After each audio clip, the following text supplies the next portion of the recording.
Don't miss these gigantic art sales Saturday, Sunday, and Monday. 4 big Metroplex locations. Sofa-size oil paintings as low as $19. Also, a large selection of gold leaf and hardwood frames. Come to these sales and see how economically you can decorate your home or office with beautiful oil paintings. Most under $20. Many sell elsewhere for up to $300. Landscapes, seascapes, florals, Western art, and more. Don't Signs of the times. Lend a hand. Good morning and welcome to Signs of the Times. My name is LaTonne Stout and I'm your hostess for today.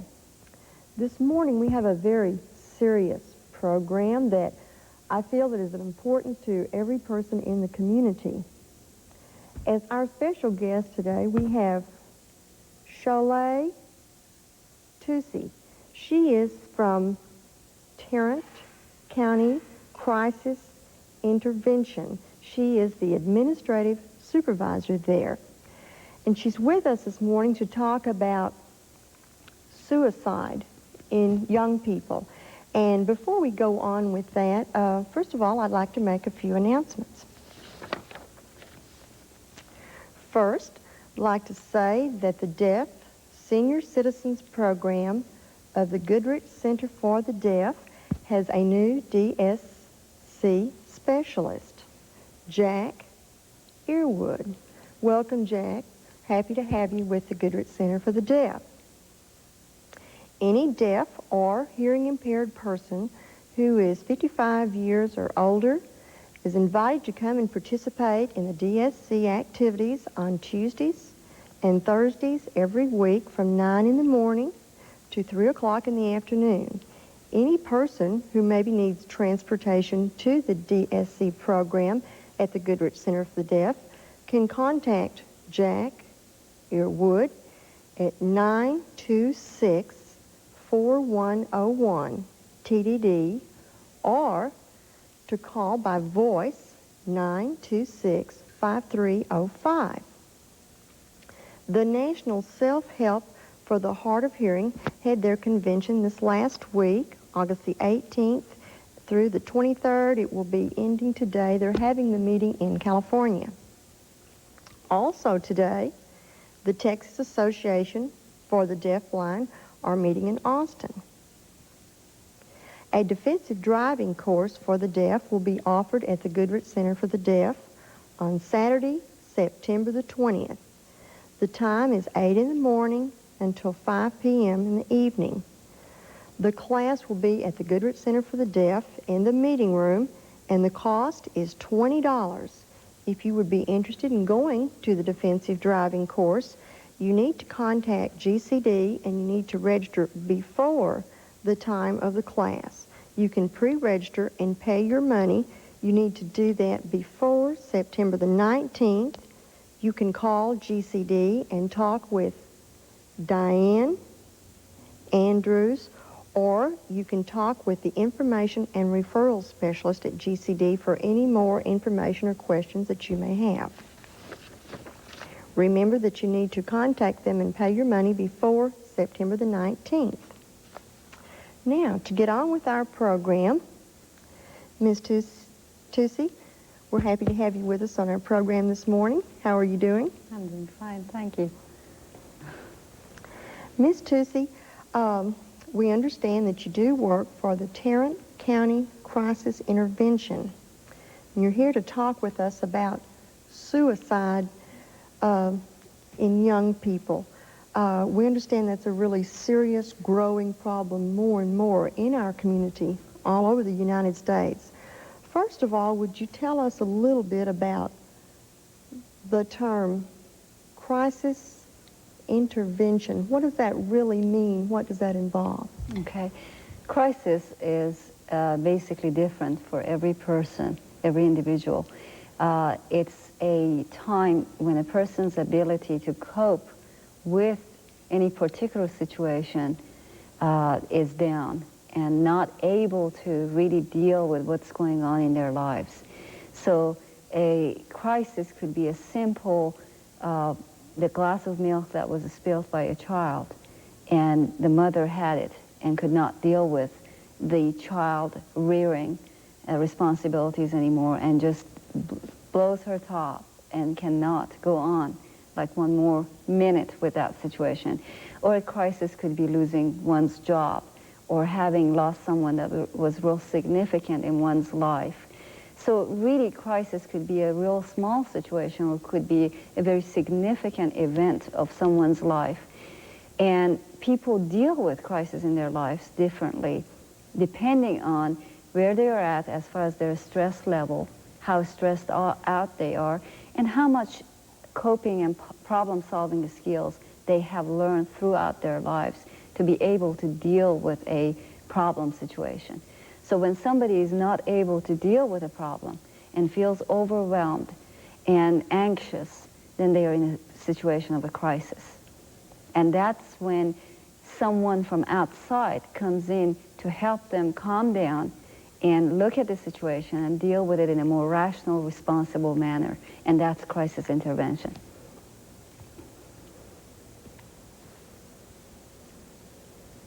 Thank you. I think that makes it a lot more clear for us to understand a little bit better that crisis is really anything that can pop up that a person cannot cope anymore with that one situation. Sure. And the word intervention is someone coming to help at that time, at the worst time when that person needs help before something even worse happens. Exactly. Okay, could you tell us, explain to us really about what is Tarrant County Crisis Intervention Agency? What do you do there? What's involved?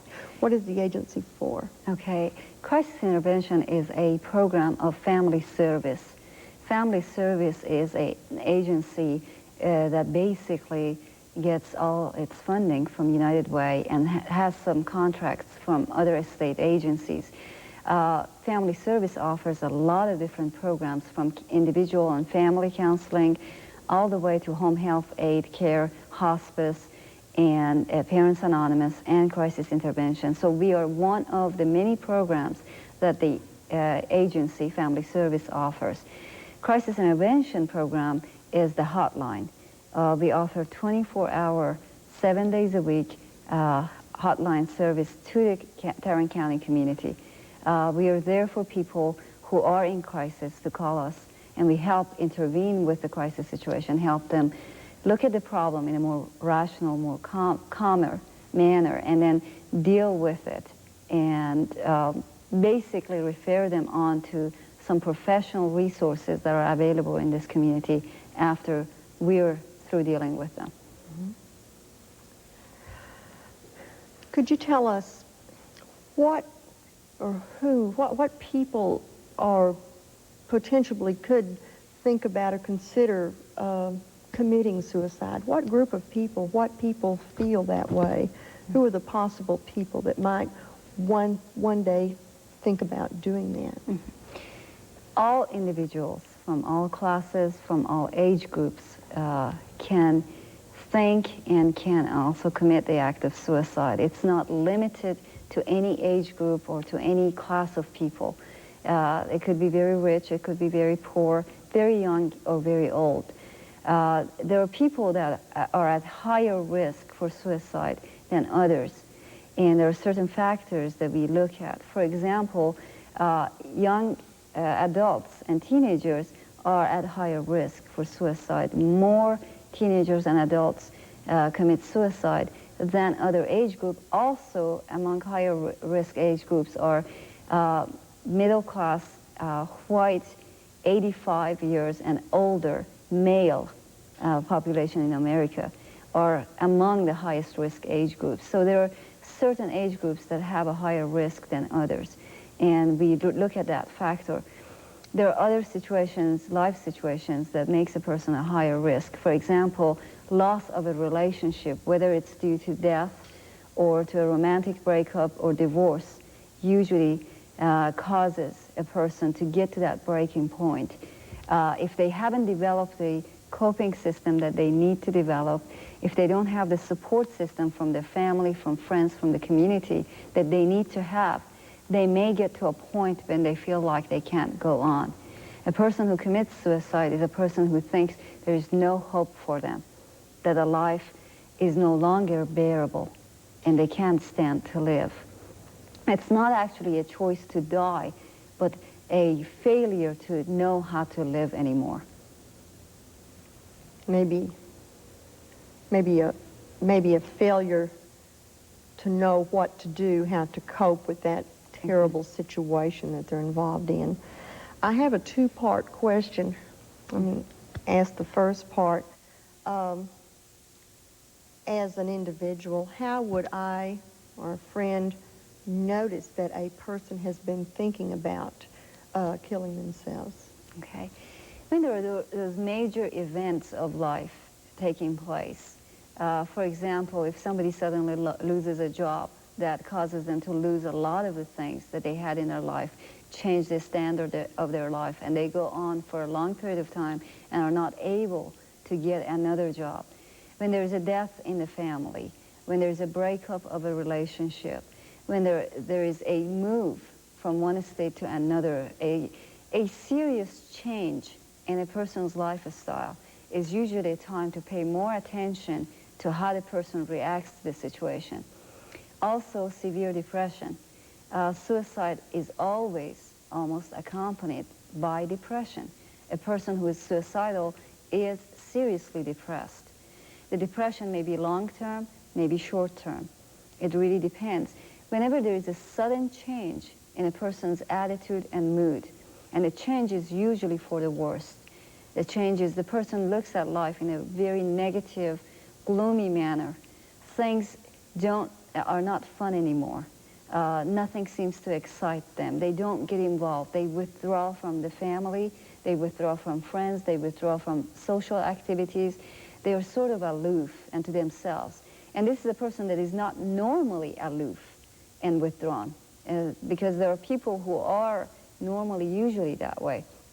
This is a sudden change in behavior. Then friends and family members have to become real curious as what's happening to this person and offer to that person to listen to them, to help them and see what's going on, because this person is at a high risk. There's a time, though, that a person who's been for a short period of time or even a year or so very depressed, and all of a sudden they show an elevation in their mood, a change for the better. They seem happy, they seem at peace or relieved. I would get super cautious with a person like that, because if there is no intervention that you know of, if this person has not been in counseling, has not gotten any type of help, the life situation where they were in has not changed for the better, and all of a sudden this person shows an irrational change for the better. It's like everything is great, everything is good. I would really get down and ask this person, what is going on? You know, I haven't seen any change in your life for the better, and you seem real happy, you seem almost relieved. What's going on? Why I'm saying this is because I'm cautioning people, because once a person makes a decision that they are definitely planning, they are definitely going to do it and commit suicide, there's a sense of relief. It's almost like, okay, problems are solved. I no longer have to deal with this crisis. I no longer have to deal with my life problems. Everything is okay. They actually go around and begin to say goodbye to people. They begin to give precious things that they used to hold on to away to their friends, to family members. I would get very worried, very concerned about a person who is doing that, and would ask them questions about what's going on with them. So you're saying that if you see a friend or a person becoming more and more depressed, that's usually very active and friendly and involved, you see them becoming depressed, that would be a sign to notice that something is wrong, that maybe they're possibly getting so very low that they're thinking about killing themselves. Then you're saying the same thing if a person has already maybe been depressed for a long time and all of a sudden you see them change quickly and become more happy, at peace, then perhaps they've already decided that that's what they're going to do. So as a friend or as a person, if you notice this, what would you recommend? Say suppose if I saw my friend like that, what would you recommend that I do to help my friend? Okay. A person who is suicidal feels that no one cares. When they go to people, they usually talk either in direct terms and talk about life having no meaning for them, that they almost see no way out of their problem, or they're at the end of their ropes. They give direct clues, or sometimes very indirect clues, at talking about problems, talking about situations, what they're going through, and the fact that no one cares, okay? And usually what happens, people respond to them in a way like, oh, it's not that bad. Things are not as bad as you think they are. You wake up tomorrow and you forget all about it. Or tomorrow would be a better day. Or things will get better, okay?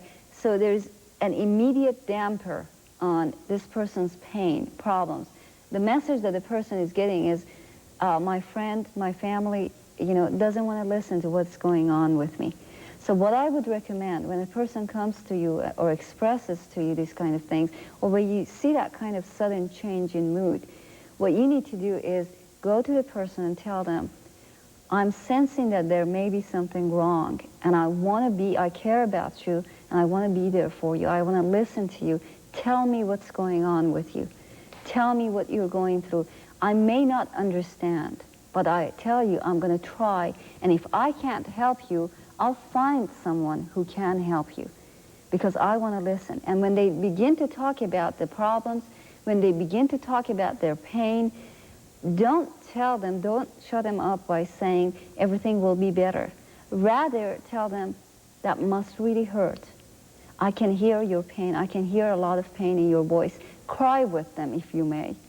Listen to their pain. Spend a lot of time listening. Let them talk. Let them tell you. You don't have to do much. You just have to listen. And make them feel like you want to spend that time with them. You want to be there for them. And if you have suggestions, if you have ways that you can help this person, offer help. If you don't, then call crisis intervention. Call people who you feel would be able to help this person. If that person actually tells you that they are planning to commit suicide, and they tell you how they're going to do it, and they tell you that there's no reason to continue to live, and they explain everything to you, they really tell you they are going to do it, and nothing will change their mind, what do you recommend that you do at that time? Okay. No one, by law, could damage or hurt themselves or someone else, okay? So there's a legal process that we can go through to have the person committed to the hospital. We have to remember, suicide is a temporary state of mind. It's not something that a person goes through for a lifetime. It's a temporary stage. If a person goes through that temporary stage, gets over the crisis period, they will no longer want to kill themselves. Okay, so if we intervene for that period of time, and if the person is not willing to get help, if we force help on them, they're not going to be mad at us once they get over that crisis period. They would actually be thankful that we intervened and helped them.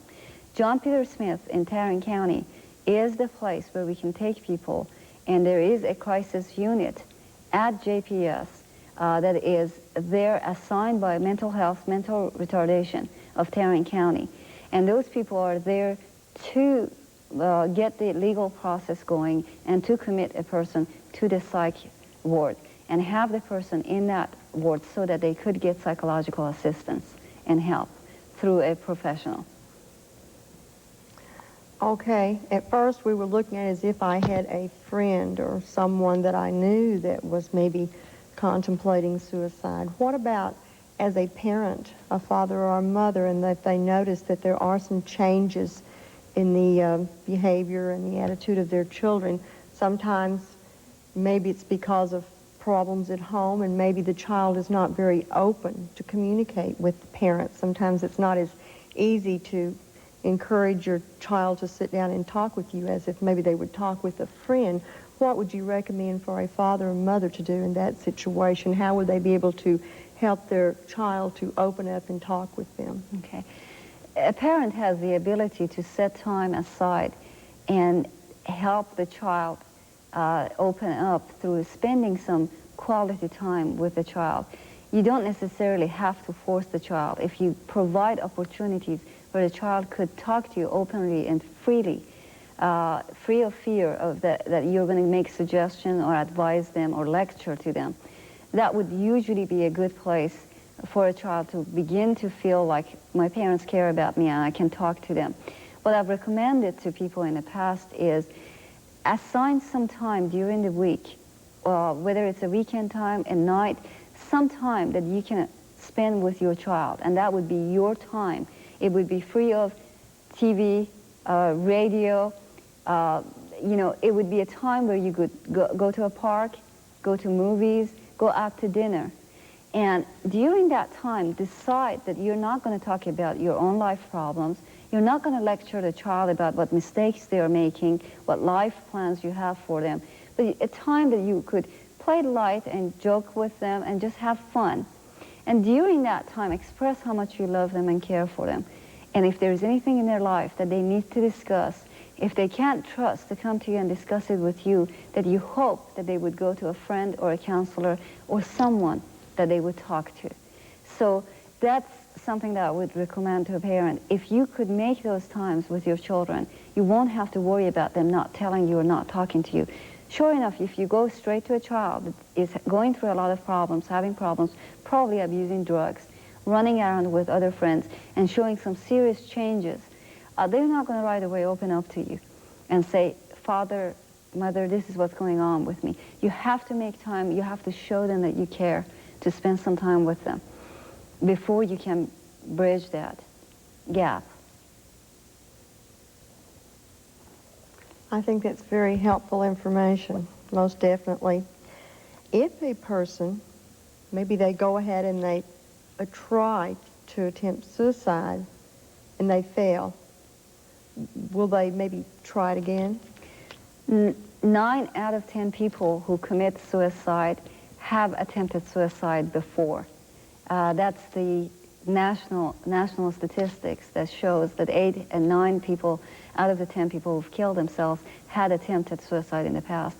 It was only that they were either not intervened with, or if they were intervened with, they were not taken seriously. Oftentimes people have attempted several times before they finally commit suicide. We do have rare cases when a person out of the blue commits suicide and nobody has ever expected it. Those cases are rare.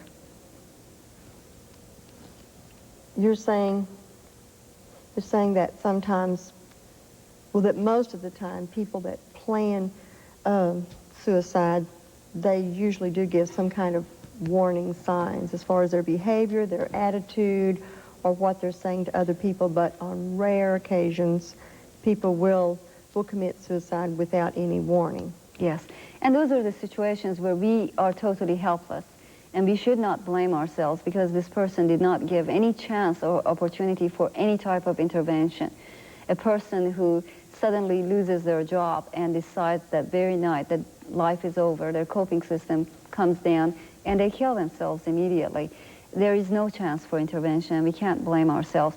We worry about those people who do actually reach out and give signs and symptoms and talk to people about their problems. 99% of these people have often told someone, at least one other person, that they are thinking about suicide. Could you tell us a little bit more about your organization, if you could explain a little bit more about the crisis hotline, and also about your agency itself? What treatment programs do you have that would help people who are contemplating suicide or other maybe crisis problems in their life? Okay. Our program is basically handled by trained volunteers.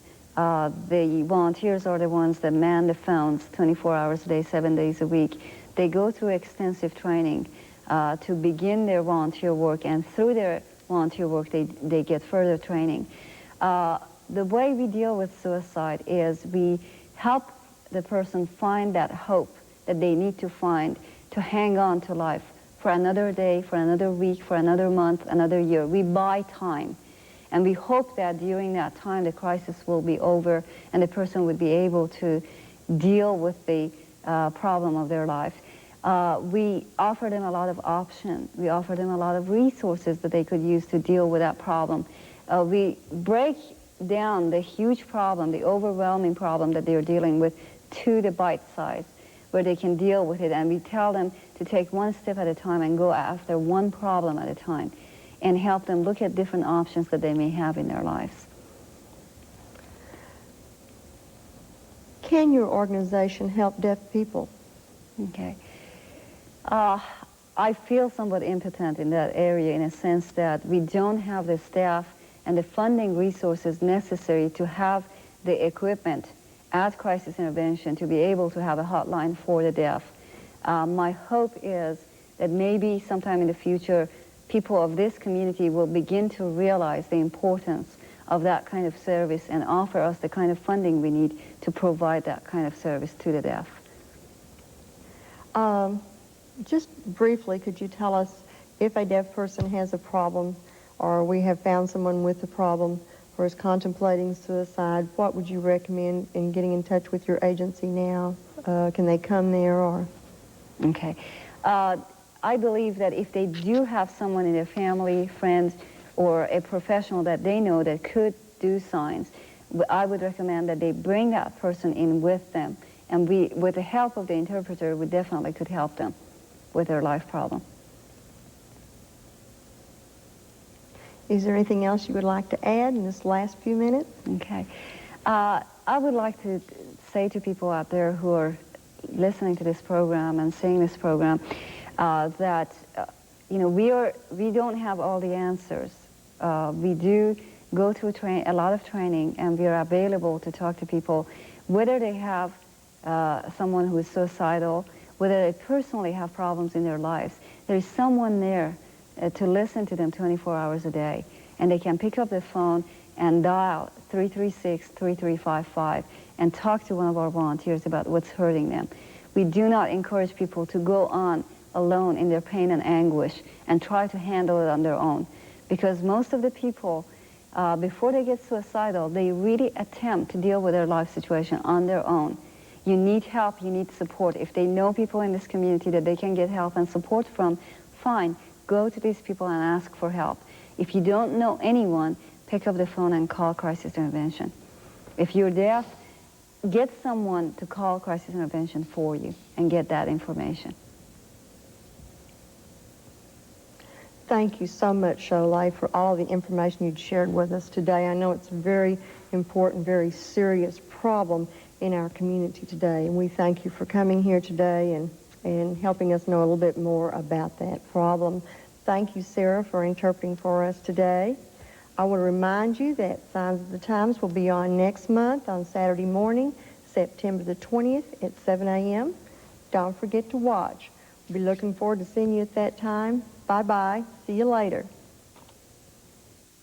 Give me your hand and learn my language. You can speak signs in the air. We can reach for the stars above us. Have so much I want to share. I'll share my life with you. God can make dreams come true.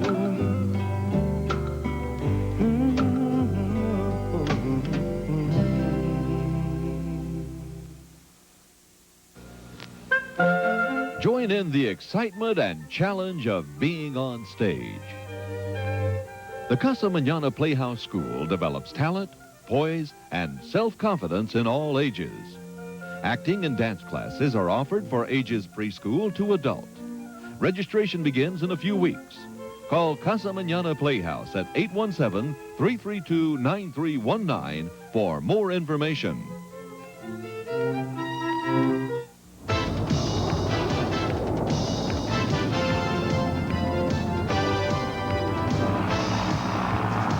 Hi, I'm Robin Leach. Join me for the spectacular Dayton International Air Show, including the United States Air Force Thunderbirds and the first American appearance of Brazil's military precision team. It's the largest air show of its kind in the world. It's the Dayton International Air Show.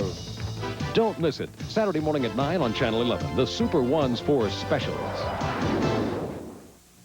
You're watching KTVT, Channel 11, Fort Worth, Dallas.